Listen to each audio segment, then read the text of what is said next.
Jnanakosha, Puranas.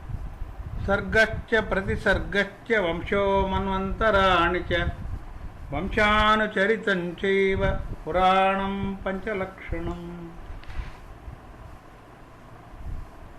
Kurma Purana. Rituals. The sacred thread Upavita ceremony is very important and must always be performed at 8 years of age. Brahma had created the cotton tree so that sacred threads might be made out of cotton. But on occasions it is permissible to make sacred threads out of grass. A guru teacher is always to be respected and worshipped. In principle, a guru is anyone from whom knowledge must be gained. But apart from usual teachers, a father-in-law, a grandfather, and an individual belonging to a superior varna are also recognized as gurus. A mother, a grandmother, a guru's wife, an aunt, a mother-in-law, and the wife of an elder brother are recognized as being equivalent to a guru.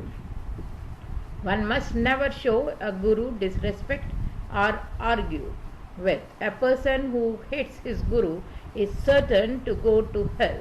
Amongst gurus are those who are equivalent to gurus. The most important are a father, a mother, a teacher, an elder brother, and a husband. These have to be respectfully served at all costs. A Brahmana must always wash his mouth after eating, drinking, sleeping, bathing, spitting, or changing clothes. The mouth must also be washed before sitting down to study.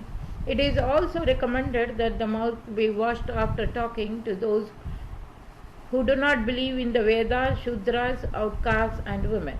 If a mouthwash is not possible, one can cleanse oneself by touching a piece of clothing is touched inadvertently. The act of purification requires the touching of water, wet grass, or the earth.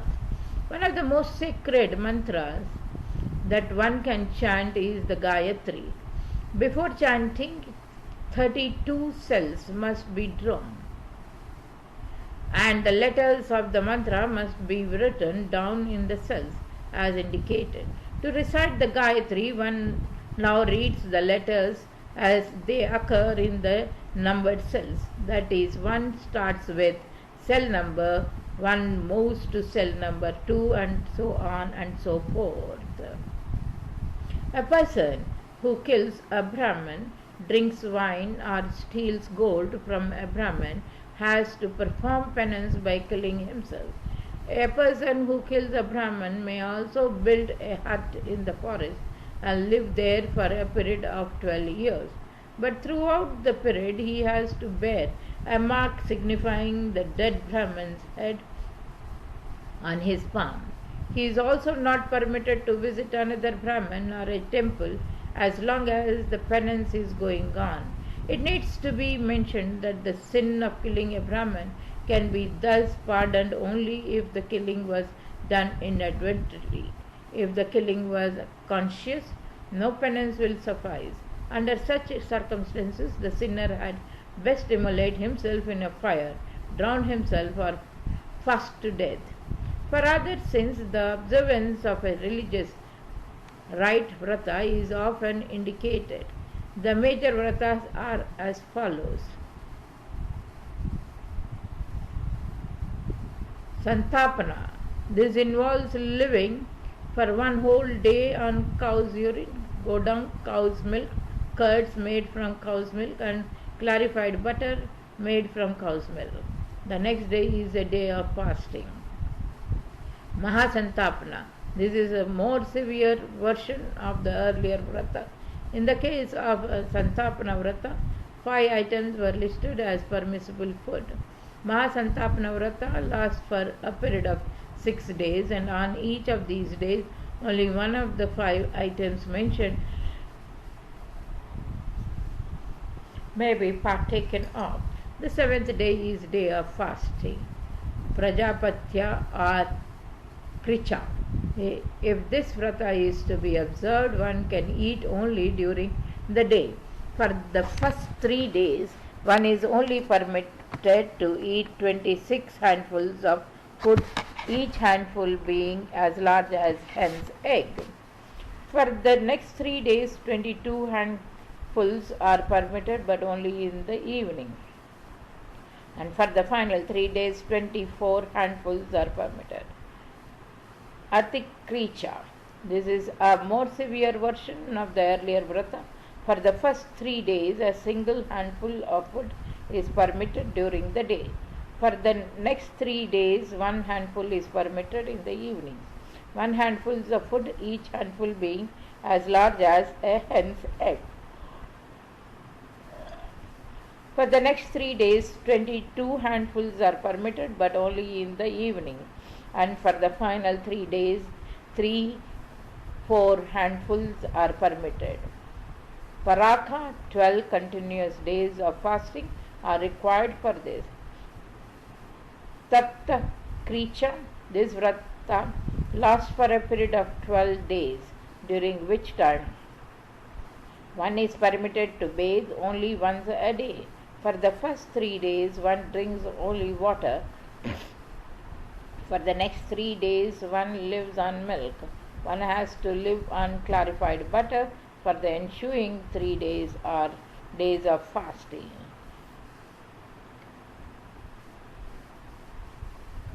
Kricha. If one is to observe this vrata, one has to live only on milk for the space of 21 days. Pada Kricha, this vrata lasts for 4 days. For the first day, one eats only one meal. The second day is a day of fasting. On the third day, one can eat as much as one wants, and on the fourth and final day, one fasts. Chandrayana, the vrata lasts for an entire month and begins on the day of the full moon. On the first day, 15 handfuls are to be eaten. Thereafter, 1 handful less is eaten on successive days, until on the day of a new moon, one fasts completely. On each day that follows, the amount of food eaten is increased by 1 handful. Finally, on the day of the next full moon, 15 handfuls of food are eaten and the vrata is completed. As mentioned earlier, those who kill Brahmanas, steal their gold, or drink wine are sinners. Also, sinners are those who associate with these aforementioned sinners for more than 1 year. Those who associate with outcasts for more than a year are also sinners. A Brahma who drinks wine should drink boiling wine as a penance. It is also permitted to drink cow's urine as atonement. A person who steals gold from Brahmins will go to the king and confess his guilt. His penance will be completed when the king beats him to death with a club. The only exception is a case where the thief himself happens to be a Brahman. He can then perform penance by meditating. It is always a king's duty to punish sinners. If the king fails in this task, the sins vest with the king. A person who associates with sinners have to observe Tapta Kricha Vrata for 1 year. A man who takes on outcast for a wife has to observe Tapta Kricha or Santapana. A Brahman who kills a Kshatriya is required to observe Prajapatya, Santapana or Tapta Kricha for 1 year. In case the victim is a Vaishya, Krichakta Kricha or Chandrayana are indicated. If a Shudra is killed, 500 cows have to be donated. If an elephant is killed, Tapta Kricha Vrata has to be observed. Chandrayana will suffice if a cow is killed inadvertently, but if a cow is consciously killed, there is no penance that is adequate. For minor thefts, the stolen goods have to be returned to the rightful owner and Santapana observed. But if a Brahmana steals food grains, he has to observe Prajapatya for an entire year. A cannibal can purity himself through Chandrayana Vrata. A person who eats the meat of a cow, crow, dog, or elephant has to observe Sapta creature. Santapna is for those who happen to eat mongoose, owls, or cats. An eater of camels or donkeys observes Sapta creature. A Brahman who becomes an atheist can cleanse himself through Prajapatya. If he revolts against the gods or against his guru, the act of purification involves Sapta creature. A Brahmana who recites the Purana to outcasts has to observe Chandrayana. There are several other forms of penance that are catalogued by the Kurma Purana. The Sita who was an illusion. It is certain that you know the story of Ramayana and you therefore also know that Ravana, the king of Lanka, abducted Sita, Rama's wife. But you certainly do not know the story of the Sita who was an illusion, Maya Sita. This story clearly illustrates that no harm can come to a person who is virtuous. Ravana disguised himself as a hermit and came to abduct Sita. But Sita got to know of Ravana's plan and was determined to foil it. She therefore began to pray to Agni, the god of fire. Thus, stirred by Sita's prayers, Agni appeared and produced a Sita who was really an illusion. This Maya Sita he left in the real Sita's place. As for the real Sita, she was absorbed into the fire. Without realizing the substitutions, Ravana abducted the illusory Sita, and the entire war was fought over a Sita who was not even real. When Rama triumphed over Ravana and recovered Sita, a test by fire, Agni Pariksha, was held. In the process, the Sita who was an illusion was returned to the fire and the real Sita emerged once again. Thus the real Sita was never tainted by Ravana's touch. The story of the Sita who was an illusion is also given in the Brahma Vairagya Purana. Shiva and Brahma. Many years ago, Brahma lost his head slightly. He began to imagine that he was superior to Shiva and Vishnu. He told all the sages, I am the supreme Godhead. There is no one else but me. While Brahma was thus instructing the sages, Vishnu arrived and was enraged at Brahma's behavior. You are indeed ignorant, he told Brahma. I am the supreme Godhead. You are only the creator, but I am, after all, the preserver. While Vishnu and Brahma were thus arguing, the four Vedas adopted animate forms and appeared before them. Each of the Vedas tried to persuade Brahma and Vishnu that Shiva was superior to both of them. Vishnu was persuaded by this reasoning, but Brahma was not. He told the Vedas, you must be joking. How can Shiva be superior to the two of us? He is always wandering around with ghosts and demons for companions. While all this was going on, who should arrive but Shiva?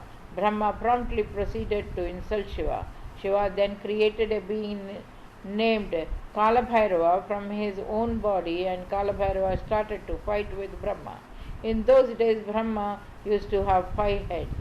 In course of the fighting, Kalabrahma chopped off one of the Brahma's head. Ever since that day, Brahma has had 4 heads and 4 faces. In his Purana, there is no mention. Brahma died as soon as his head had been cut off. Shiva did manage to revive him, but the mere fact that Shiva had killed Brahma meant that Shiva had committed the sin of killing Brahma, a Brahmana. As a result of this sin, Brahma's severed head got stuck to Kalabhairava's palm and would not be dislodged. Kalabhairava roamed around the world and the head accompanied him on his travels. For 1,000 years of gods, Kalabhairava continued to travel. Eventually, Vishnu advised Kalabhairava Bhairava to go to the sacred city of Varanasi. As soon as Kalabhairava arrived at the city of Varanasi, the head god dislodged. A tirtha is a place of pilgrimage. The exact spot where this wonderful happening took place is accordingly known as Kapalam Mokshana Tirtha. There are many other tirthas that the Kurma Purana describes. Among these are the Prayaga, Kurukshetra, Gaya, and Mathura. The glories of the river Narmada are also described. The waters of the river Saraswati purify a sinner after 3 days of bathing, while the waters of the river Yamuna takes an entire week. The mere touch of a drop of water from the river Ganga purifies a sinner, but as for the river Narmada, the sight of the waters alone is enough. Nandi. There used to be a sage named Shilada. He was righteous and learned in the Shastra. To obtain a son, Shilada began to pray to Shiva. The tapasya went on for 1,000 years and Shiva appeared before Shilada. I am pleased with your meditation, said Shiva. What boon do you desire? Please grant me the boon that I may obtain a son who will not be born from a mother, replied Shilada, and my son should be immortal. Shiva granted the desired boon. When Shilada was plowing the land, a handsome boy suddenly appeared on the top of his plow. The 4 directions shone with the boy's radiance, and the boy began to address Shilada as father. The son studied the Shastras and became learned. He was given the name of Nandi. Nandi wished to see Shiva and he also wished to become immortal. He therefore went to the shores of the ocean and started to pray to Shiva. He chanted the required mantra 1 crore times. When Shiva appeared and wished to grant a boon, Nandi said, please grant me enough of life so that I can chant the mantra 1 crore times more. Shiva appeared once again and Nandi desired the same boon. When this has happened 3 times, Shiva said, enough is enough. There is no need for any more chanting of incantations. I make you immortal. I also make you a Ganapati, Lord over the Ganas. You will be a constant companion. The place where Nandi chanted the incantation has become famous as Japa Eshwara Tirtha. The Maruts had a daughter named Suyasha. Shiva himself arranged that Nandi should be married to Suyasha. Epilogue. Vishnu completed his recital of the Kurma Purana and the sages saluted him. They sung his praise. The Kurma Purana is most sacred. A person who reads it attains Brahmaloka. A person who reads only one chapter of the text is forgiven for all his sins. Undying punya is attained by an individual who donates this Purana to Brahmanas in the months of Vaishakha or Kartika. Particularly sacred is the part that is known as the Brahmi Samhita. But the text should never be read or recited in the presence of Shudras. A person who ignores this injunction will surely go to hell. There is also a similar injunction about reciting the text to those who are disbelievers. A person who violates this injunction will be born as a dog in his next life.